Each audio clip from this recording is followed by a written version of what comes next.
The prompt of this assignment is there a substantive difference between psychological egoism and ethical egoism? To continue with the prompt, we first have to understand what is psychological egoism and ethical egoism is. And so, psychological egoism is when humans are naturally inclined to do selfish acts, that is, to do what's best for themselves. Ethical egoism is when humans should do what's best for themselves. Furthermore, psychological egoism is more of an idea about human nature, while ethical egoism is an idea about what humans should do, perhaps best characterized by a question of what we ought to do. An idea about human nature where humans are naturally inclined to do selfish acts.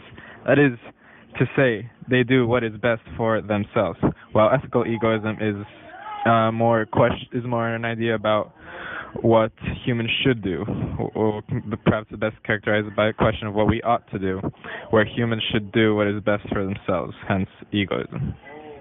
Now, in regards to the question of whether the broad pursuit of self-interest by all members of society results in the promotion of general good, I believe that it can, although this is not always the case.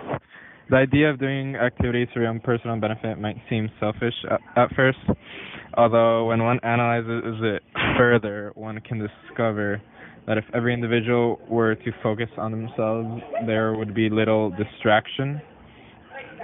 So, to put this into context, I see a proper example of this in airplanes, where in the event of a loss of cabin pressure, one is told to place their own oxygen mask before helping others. Logically, a caring parent or some other individual would first want to assure the safety of their child or some member of their family that they care about, although to do so would be risking themselves, as a lack of oxygen in the airplane inhibits your ability to think, act, do physical activities, and ultimately survive. Therefore, if one were to help another before helping themselves, they could actually cause more suffering and pain, as they would be risking their own lives. It is, therefore, better to put on your own mask to assure your safety. This is a minor example, although it can be applied in a more general sense throughout the world. If every human were to do what's best for themselves, people could advance effectively. However, I don't believe that people can take this to the point where they completely ignore others. There has to be a balance between the two, where they pursue their own personal benefit to the point that it is, to a logical sense,